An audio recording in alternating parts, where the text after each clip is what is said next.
Okay, hi guys, it's Michael Carter here, and this video is about being an outcast.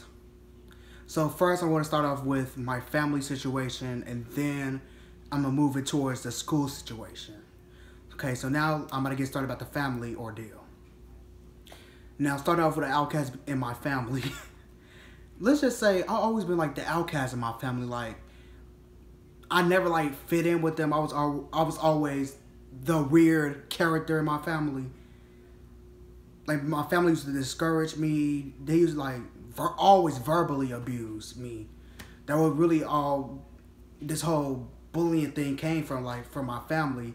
My earliest memories is them calling me all types of names, like always trying to exclude me from stuff. They always show favoritism towards my cousins, because I'm an only child. In my family, I'm the only child. I'm my mother's only child. My father got 2 other kids. So my mother's side of the family, it was horrible. There was one auntie I was always close with. But I wouldn't say close. We got like a hate-love relationship. Let's just say, like, I always thought she was my mother because I was always around her and her kids.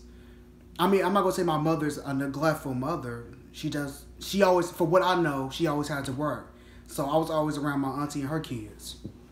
And me and my mother never really had a relationship. That's why me and my mother weren't really close in my early childhood, because we never really had a close-knit relationship. She was always gone somewhere. For what she tells me, she was at work, so I'm going to believe that until I found out otherwise. And I would always be around my auntie and her kids because, like, she was like my second mother. I always felt closer to her than my own mother, my own biological mother. Okay, fast forward years later, me and my mom started getting closer. Like, I kept telling her, I told my mom, like, I don't feel close to you. I don't even feel like you're my real mother, because we never really had a relationship like that. So around 3 years ago, me and my mother started getting close. And as of now, our relationship is really well. We communicate more, we talk more, we both talk about our issues together. If my mother have a problem, she tell me about her issues. If I have a problem within school or anything else, I tell her my issues. Like, me and my mother really talk a lot now. Now I'm talking about my relationship with my father. My earliest memory, I know who my father is, don't get me wrong, I know who he is. We acquainted, I know who he is. Okay, I'm talking about my earliest memories with him. So him and my mother always had a negative relationship. So their relationship affected my relationship with my father.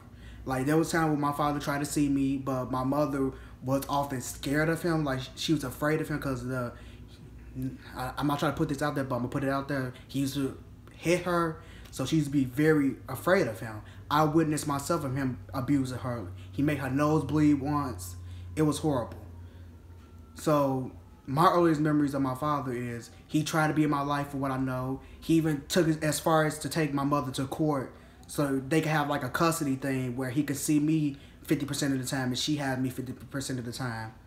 So as far as the court thing, I don't think it really went well. I don't know if the court granted him anything, but after that, they granted him visitation of me. So every other weekend, I would go with him. He'll take me to wherever I wanted to go, and we'll spend time with each other. Okay, fast forward. I think this, what age I was? I think 7 through 9. I had no relationship with my father. Like, we lost communication because him and my mother relationship got so destructive that we just lost communication for a couple of years. So when I was around 9 or 10 years old, I believe, he came to live with us because he didn't have nowhere to go. My mother, she is a kind-hearted woman. No matter, you could do some of the most, excuse my language, fucked up shit to her, and she'll still let you lay in her house. So he came to live with us when I was around 10 years old. So at that point, my father didn't see me in years. So he didn't know how growing up without him would affect me. And it affected me it affected me because I didn't have a father. I really didn't have any male figures in my life besides my grandfather. Like, my grandfather was like the only male figure I had. Like, I never had relationships with my uncles. The only time I would see them is at parties or family gatherings. I would only see my uncles then. So I didn't really have a relationship with them. Like I said, I'm an only child. I didn't really have a lot of friends in school. I was always like lonely in school, so I had no male figure. So things happen. So long story short, my father starts to verbally abuse me. Well, let's just say he was one of my very first bullies. Let's just say. He started, no offense to this word, I'm sorry, I gotta be real. He started calling me faggots around the age of 10. And I would tell my mom, like, you let him, like my mother, you just sit there and let him call me faggots and not say anything. So I used to tell her, you're not gonna defend me? But I kind of get why she didn't want to say nothing, because she was scared of him her damn self. If she were to say something, he probably would have smacked her or something, because he always had like a abusive type of situation with her. So I get why she didn't want to say that, because she was afraid for her own safety, let alone try to save me. So yeah, he used to call me faggots. Like, he used to call me a lot of names. So one day, I finally stick up for myself. I start talking back to him. And then he threatened to beat the shit out of me. Like, he threatened like to whip me. So luckily my auntie was there. One of my aunties was there. Luckily the whipping didn't take place, because she came to my rescue. She came to my rescue. So he was about to really about to beat my ass. So I was thankful that my auntie was there. She came to save me. Because if she weren't there, it would have definitely happened. He would have definitely beat the hell out of me. So I'm thankful that she was there. So after that situation happened, I stopped talking to him for a couple of years. I stopped talking to him. So recently, like a year ago, he gets sick. And me being me, I'm saying I don't want nothing to do with him. But I have a good heart, so I'm saying since he's sick, I'm going to be there for him. The way it was portrayed to me that he was like dying or something, so I said, since he died, like, if he want me to be there, I'm going to be there. So I was there for him. And truth be told, him being sick situation actually made us closer. Like, we started talking more. Like, I started getting to know him as a person.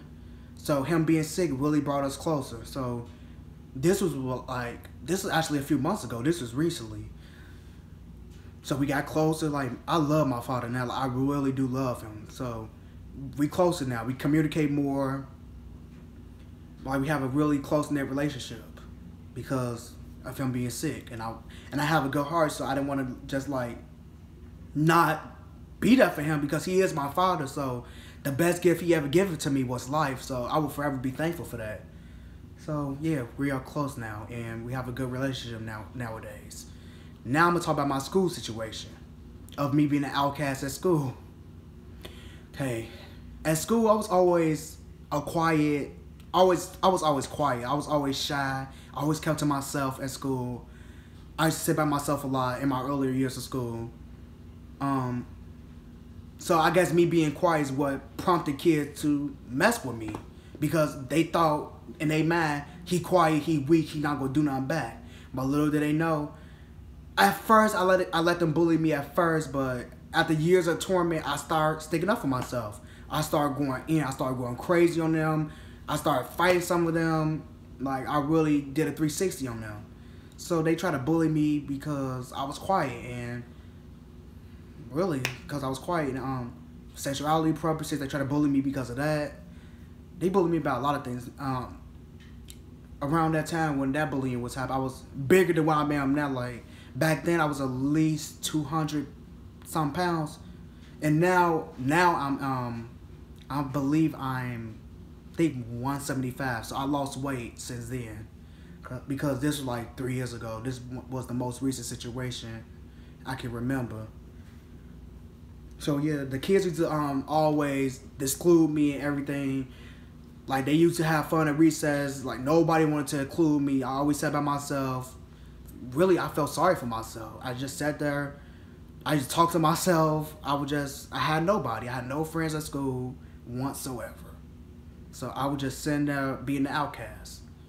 So I think 8th grade, 7th grade year, I started talking to a couple of people, and I had a group of friends.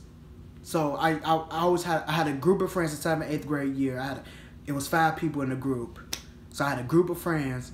So those were the only people I really communicated with.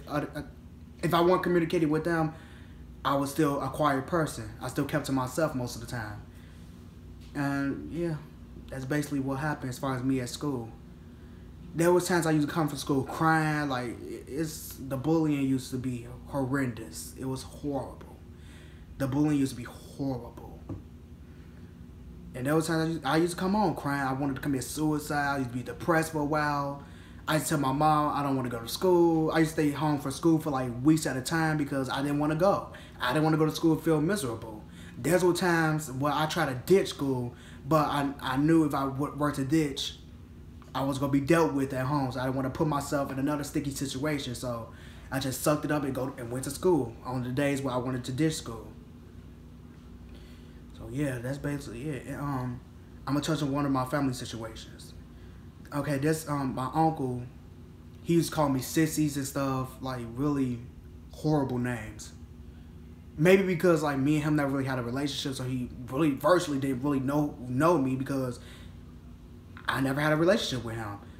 As far as my family is concerned, I've always been around the women in my family. I never been around the males in my family. So that's why I never had male role models. I never had a man teach me how to be a man or how to be a boy. I never had that. My mother or my auntie was the ones teaching me about life because I didn't have no male figure. My father wasn't really there a lot. He tried, I'm not gonna lie, he did try to be in my life, but situation happens and that's what happened. But I never had male figures, so that's what contributed to my lifestyle today. So I'm going to end this video, and you know my motto is stay true to yourself, love yourself, and be yourself at all costs. Don't change yourself for nobody. Love yourself. And I'm ending this video. This is Michael Carter signing off on another successful video. Please watch this video and please subscribe to my channel. Link is in my Instagram bio. My Instagram is Michael_Chris3201, so you can follow me on there. And I'm done. Bye, y'all.